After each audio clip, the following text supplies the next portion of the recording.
Ladies and gentlemen, welcome yourselves back to another reaction video by yours truly. Okay. Today we have something really exciting. Here we go. Here we go. We call it Monday, then we call it Tuesday, then we take a nap and then we waking up on Thursday. Ow. Friday, My stomach Saturday, hurt. Sunday, My stomach Monday. hurt. So now, wait a My minute. stomach hurt. That's My stomach Monday. hurt.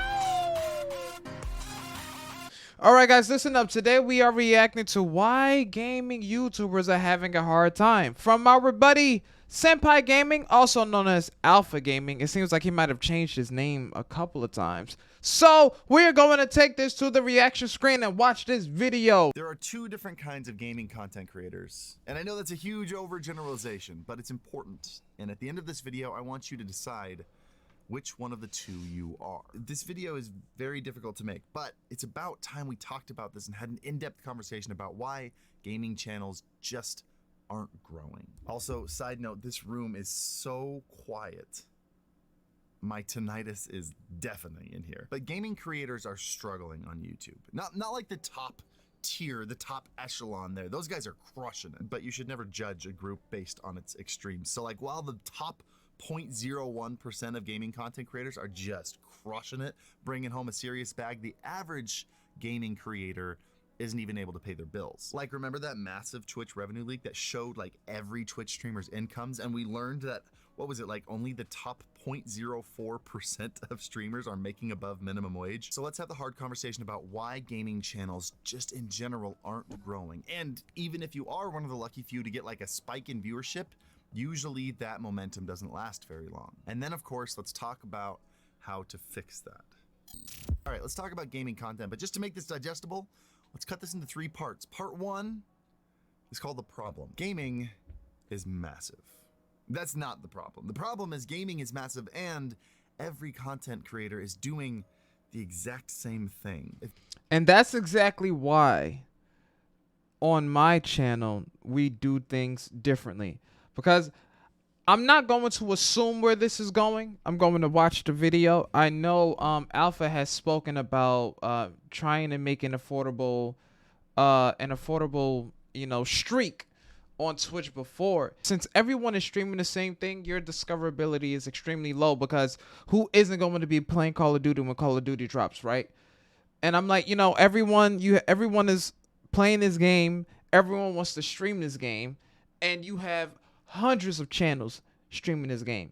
And people think that, okay, if I follow this trend, if I play the hottest game that's out, people are going to watch it. And it actually doesn't work out that way. If you're browsing through Twitch, you're going to find mostly 2 things: gameplay and camera. Gameplay and camera. Gameplay and camera.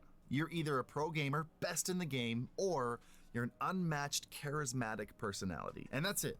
Those are basically the 2 verticals of gaming content. That alone is a massive problem, and it makes it very hard to stand out and get noticed. But there is another problem. Both of those 2 things, gaming and personality, are short-lived and easy to replace. You might be a top 10 gamer at your game, but as soon as that game dies, so does your channel. You might have an amazing magnetic personality that people come to watch, but people move on. This is the mantra of social media. People are always looking for the next thing. Neither of these 2 things are the perfect anchor that keep the audience coming back forever, which is what brought us to part 2, the half solution. The one that came up 4 years ago. Like, this YouTube channel's roots, its complete beginnings are embedded in what was a new idea, which was, if you want to grow on Twitch, you have to grow on YouTube first, where there's more discoverability, and then move that audience over. You've heard it a million times. See, like I said before, I've watched Senpai when his name was actually Alpha Gaming, and he said the same thing. If you want to grow on Twitch, you have to do it outside of the platform. DrDisRespect, he said it previously as well. It's hard to, shine in a congested marketplace. But you wanna grind, you wanna try, and you wanna try to figure it out the best way that you can. You have to make content outside of Twitch if you want to shine. Just look at the era that we live in today. Do you know how many people were on TikTok first, and then their audience exploded, they went viral, and then they moved that over to YouTube, and they moved that over to Twitch? you know, like that's how you have to do it. It's a bit of an inconvenience and a little, you know, kind of an and you know, unfortunate that you have to go through an alternate means to really get what you want. But you know, life kind of works out that way. Move that audience over to Twitch. Everybody knows it now. But that was an interesting and kind of a new idea 4 years ago when I started this channel and started talking about that. But the problem here is, even though we all know that you have to start on YouTube and move over to Twitch, no one really shared how to get started on YouTube, myself included. I've done a terrible job here. So often when I find a new gaming creator and I go and I check out their YouTube channel, we find the same thing. We find full-length VODs, like 5-hour VODs uploaded, or highlight reels, or clips uploaded as shorts. The exact same content that is short-lived and easy to replace, just posted on a different platform. Like, guys, there are a million people posting Minecraft videos. It is highly unlikely that your Minecraft videos are gonna make waves. Which brings us to part 3. That's what Alpha is basically saying is this. Everyone is doing the same thing. It is replaceable. Everyone sees it. You can take any game as an example. If there are like 10 streamers that are playing Call of Duty right now, and then they just upload that video to YouTube, everyone is doing that. I'll use me as a prime example. I do have my videos that are automatically, you know, sent to YouTube, but you know, we're dual streaming, so that's always there. What I do that's outside of that box of gaming, outside of the norm of just streaming and uploading your content, what do we do on the channel? We do just, you know, try not to laugh challenges, reaction videos, and you know, we have little comedic shorts.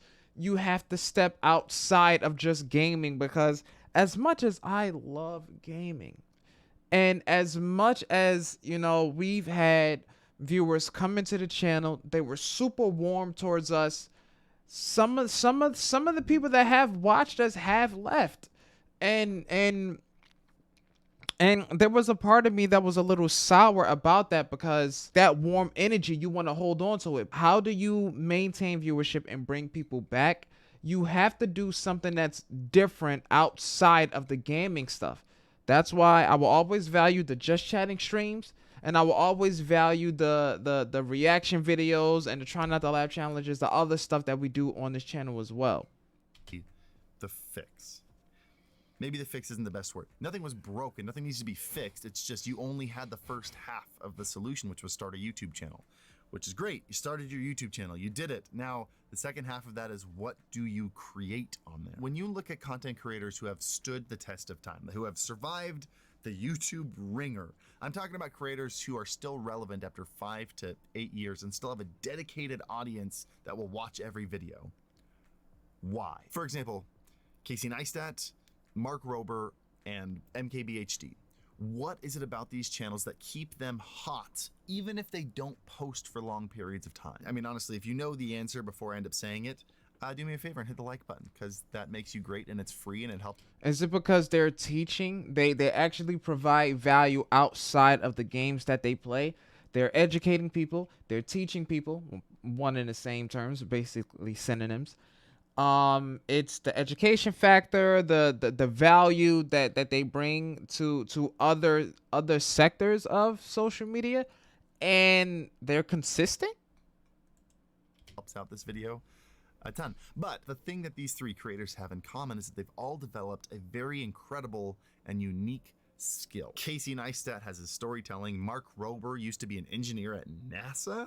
MKBHD has an incredible knowledge of consumer tech. And all 3 of them have mastered their own unique style of filmmaking as well. And YouTube in general has such a diverse field of skills that you can learn. There are engineering science channels, there are cooking channels, there are dance channels, music channels, film, photography channels, anything you can think of, there is a channel with over 1 million subscribers on it. Gaming has 2 skills, 2 verticals. You have gaming and you have personality. And there's nothing wrong with that. Those are both very much great marketable skills, but for some reason, that's where we decide to draw the line. Very few people in the gaming community try to learn something outside of those 2 things. And so if I can speak bluntly here, and maybe even overgeneralize a little bit, this might not apply to you, and if it doesn't, that's great. But it seems to me that there's a massive hurdle in gaming content creators, and that is the fact that most streamers don't actually want to be content creators. Most streamers want to play video games and get paid for it. And the problem with that is that the bar is so much higher than that.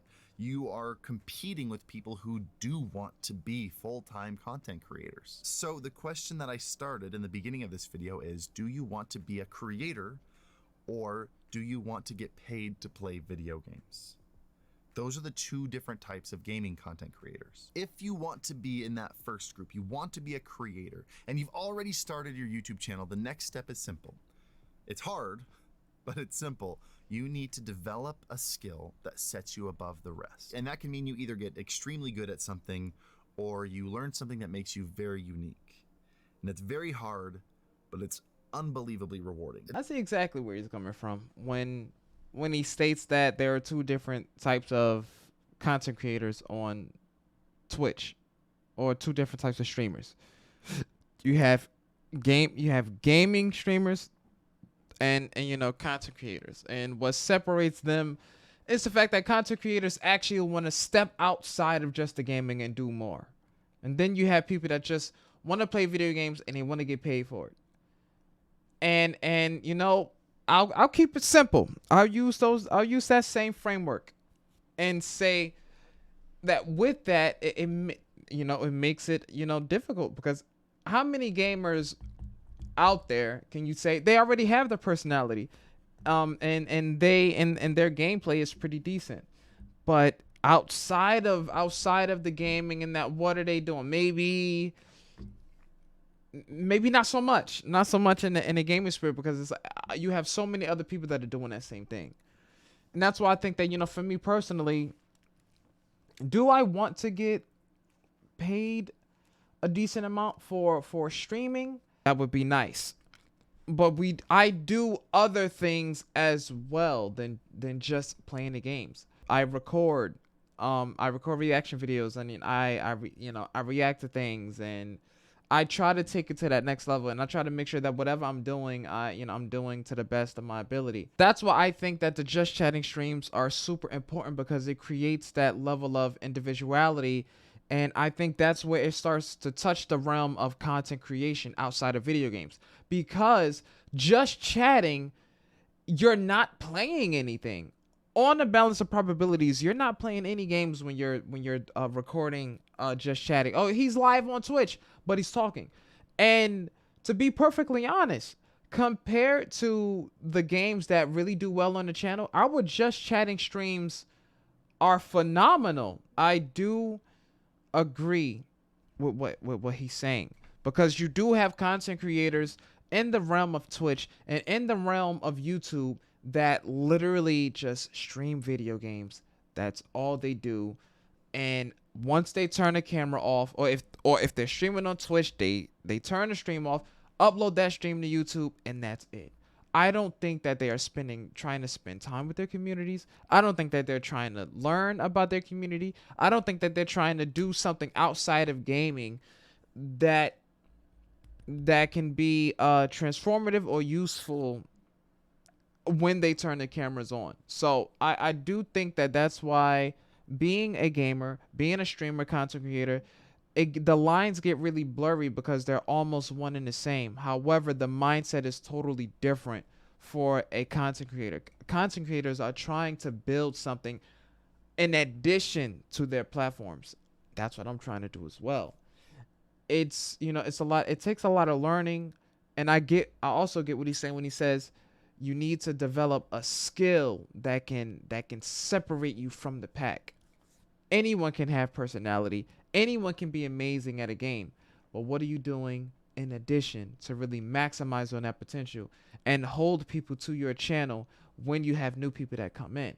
You have to move forward, and you have to keep pushing.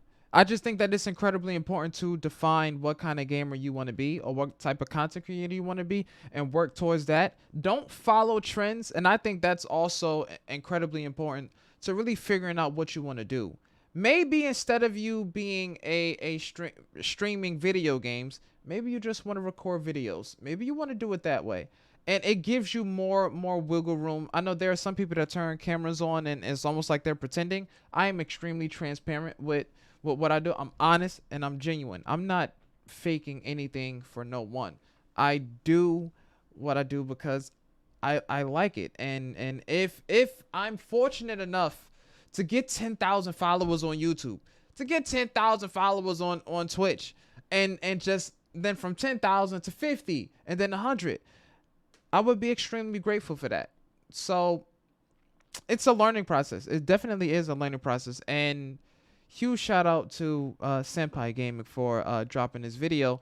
I do appreciate it. And I do think that that's a question that a lot of people that are streaming today have to sit down and ask themselves, because I thought about it a little bit too. And I'm like, Josh, do you just want to play video games and get paid? Or are you actually trying to stand out? And I am trying to stand out, and that's why I take the input of my community, and we're trying our best to branch off in the gaming space. I think that we can do it. We just need to stay focused, stay consistent, and be different. So, ladies and gentlemen, this has been another reaction video from yours truly. I hope that you guys appreciated this video. Make sure that you guys send by some love, show the support. If you guys like this video, leave a thumbs up. 10 likes maximum. 10 likes maximum. If this video gets 11 likes, whew! Ladies and gentlemen, take care, my people. All right, remember, keep those drinky drinks off the desk. And keep those snacky snacks on the left. Take care, my people. Take care.